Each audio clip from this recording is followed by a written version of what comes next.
Dr. Ogunnubi Peters. I'm a Senior Registrar, Department of Psychiatry, Lagos University Teaching Hospital, Araba.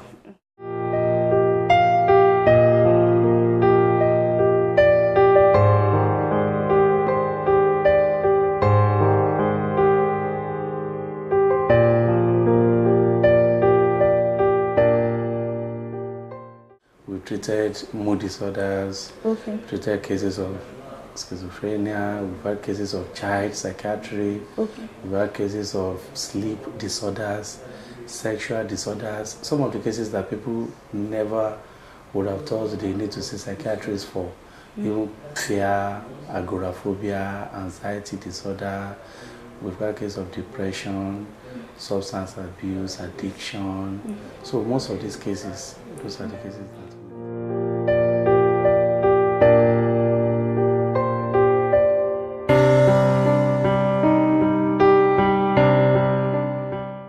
they are more prone to substance use, they are more prone to suicide, or let me put it, suicidality, which is a range of suicidal ideation to suicidal intention to suicidal plan to suicidal attempt. It is when the patient eventually carries it out that I will say it's suicide. But when it is around that range, they bring them to us because the ordinary idea can eventually snowball. So we see them, and then sexual related issues. We've seen them. We've seen cases of youth coming with all of personality disorders. There are some personalities that is due to all of us, but some it now becomes a disorder when it's causing distress to that patient. So those are major cases, but they are not immune to any other cases. Mood disorders, schizophrenia, and co. Just about 2 weeks ago, there was a patient I saw, 26 years old, and she was out of, she has been looking for a job she didn't get, and with her BS and everything, she was teaching in a primary school. They were paying her 7,000 or 10,000. So she saw it as a wicked word upon everything that she has had. And eventually she contemplated suicide. But first, she sent a test to her boyfriend and told her, if I kill myself, what will you do? That was a keep short. What do you mean? Sent it to her best friend. If I kill myself, what will you do? Keep short. And then the second day, she just took insecticide, and then they rushed her to the hospital. So it was that bad. Unfortunately, the people did not recognize suicidal red flags. Otherwise, those people that she had sent the test to, they could have just come to her rescue, but they just felt she kept quiet. But she was almost gone, if not for the prompt intervention at the emergency. So by and large, you see a lot. Most of the time, unemployment, apart from suicide, those are even the smallest aspect.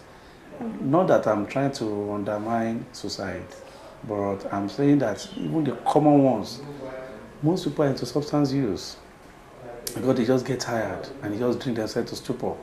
And from drinking themselves to stupor, they come in contact with nefarious groups, and then they begin to do things.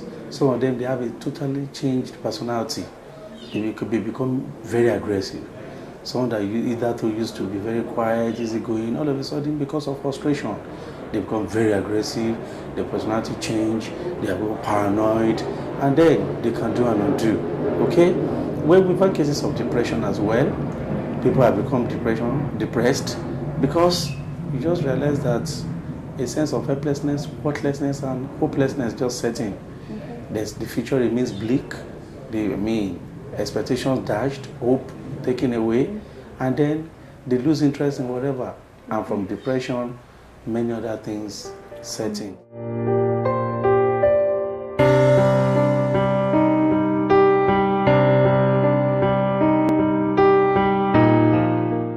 Our principle of management is usually based on biopsychosocial model. Gone are the days that someone comes around, the next thing you are pumping the person with medication, that's all. Now we follow the 3 rubrics, which is the biological. Biological days we do investigations, x-rays, to find out whether there's any problem with the person medically. Physical body problem, anything, that is biological. And then if there's any, you correct biologically, giving medications and what have you. Then the biocycle, I'm trying to break it down for a layman to understand. The cycle is a psychological. You want to interview the person. You want to find out what are the orientation, what are the things that are going on in the mind of this person. What has these things caused him? Why is it coming on with all these problems? And then you want to do psychological intervention. If the person is hopeless, you want to bring hope. If the person sees himself as a failure, you got to bring hope that he's not, he has succeeded, the fact that he has not gotten a job, and that is the area you do. Then the social. It is the social you now ask yourself, why is this person having a psychiatric problem? Maybe there's a social problem. He does not have money. When he doesn't have money, he cannot marry. And when he cannot marry, he becomes recluded in the society. And when he becomes totally dependent on the parents, parents will talk down on him or her. They will ask him to go and look for money. He should stop feeding from their purse. They should be the one feeding from him or her. And then she become more depressed. So what do? We do social interventions. Ask the person to get the CV. Maybe there are some things that he needs to update. You can refer the person to OT, occupational therapist, who will look at what is this person good at with his hand, other than white collar job. You change the orientation. That one you do it under psychological. There's a patient that believes that he wants to be a footballer, a football coach. Every other job that they've got him in, he has not attempted it. Why? Because his mind is focused on one thing. So the work of the psychologist is to change that mindset that you're good at so many things. And then occupational therapists also come in to try and point it to him that these are the things you can also do. No one puts all his eggs in a basket. So you see there is a myriad of professional people working together under the biopsychosocial to find out that, okay, the effect of this and this and this is what is causing this mental illness. And in most cases, under the social investigation, this unemployment comes in. And then we try to see as much as possible. And in fact, there's a patient that was almost having a problem of unemployment. We had to do family therapy. And when the family decided, they saw that, okay, this unemployment is what is causing this mental breakdown. Unknown to the patient, they organized the work for him. They were paying the manager in the office. And this guy in the morning goes to the office to work because the manager said he doesn't have money to get extra staff. But since the money is coming from the family now, so he wakes up in the morning, wears suit, he goes to the office, he's fulfilled as a man that is working, and at the end of the month, he gets paid. Not knowing that the money is coming from to tell you the psychological impact. If the man knows that the money is still coming, he sees himself as a liability and dependent, that they are still giving him money. They were giving him before he wanted to be working.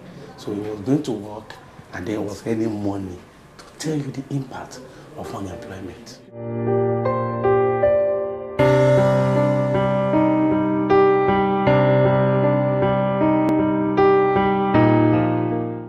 Well, most of the time, they don't present because an unemployed person, to even get money to come for admission, to come for psychological intervention. So most of the time is when they break down totally.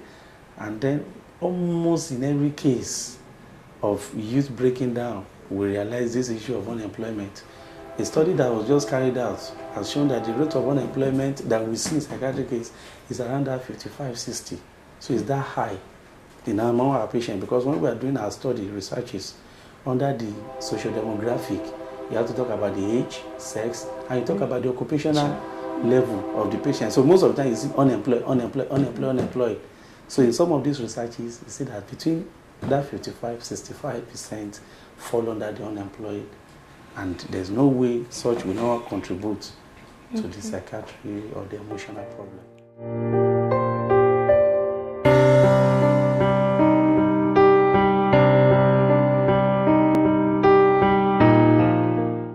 Under certain form of psychotherapy, we talk about adaptation, in which if there's no job, you have to adapt. Otherwise, when you break down, it will be a vicious cycle because you still now need money to take care of yourself, and there's no job to give you money, no money to take care of yourself. So the sickness gets worse. It's like someone that has hypertension and the BP is high. He worries. The BP is higher. He worries. The BP gets higher. So it's a vicious cycle. So what advice we say is that people should begin to think outside the box. Most of our youth, their mind is already set for white collar job. So people don't learn how to. When I was in medical school, I learned about photography. And as anybody in my school, I had a photo stand. I was traveling. I went as far as Warri to cover events for my classmates. Almost all the wedding anniversary in my class or birthday, I covered it. Photo trick. That was my name then. Okay, I had the business center as a medical student. I had a photocopy machine. I had business center that was doing spiral binding and co for student projects. And from that, I was able to support my brother who was sponsoring me then. So people should always think outside the box. They should know that everything is not about going to work in the morning, 8 o'clock, and coming back. Ladies should learn to make beads, fireworks, tie and dye, craft. Guys should learn play musical instruments. There are churches today that you can go to. There are mosques that you go to, and they will employ you based on your skills. So the world is moving towards skills. Plumbing. How many plumbers do we have in Nigeria again? How many people are into carpentry? How many people are into painting? So these are the things people need to know. It's not everybody that will work in high brow area or high income fetching jobs. But when you prepare yourself for the eventuality before you leave school, so you know. And those who are already outside, I tell people, if you are jobless for 3 years, you are lazy, man. That's why I tell my patients. So you are being lazy. I say, because this is your hands. There are so many things you can do with it. All you need to do is to sit down and get an idea. Do you know you can even be walking around the street and you just see toilet and you copy the phone number and you too now say toilet and someone wants to let the place, you become an agent to an agent. So you take the potential buyer to another person. Once you are sure that before you know it, you are a middleman. There are many people to tell you that they tell you that they can clean rug, they can clean everywhere, they can clean upholstery, they can clean your office. They don't have a single machine. But when you contact them, they now go to the company that does it and they get their own percentage. So what your idea can always get you something. So I think it's all about that, because we can only appeal with the government to please give us job. So that but when there's no job, what do you do? And when you don't have whatever help that you can gather around, gather it, and always believe that there is always a hope, a light at the end of the tunnel, other than feeling worthless, helpless, and that you're in a cul-de-sac that you cannot get out of it. Such a situation pushes you into a corner, and then depression and other psychiatric conditions set in.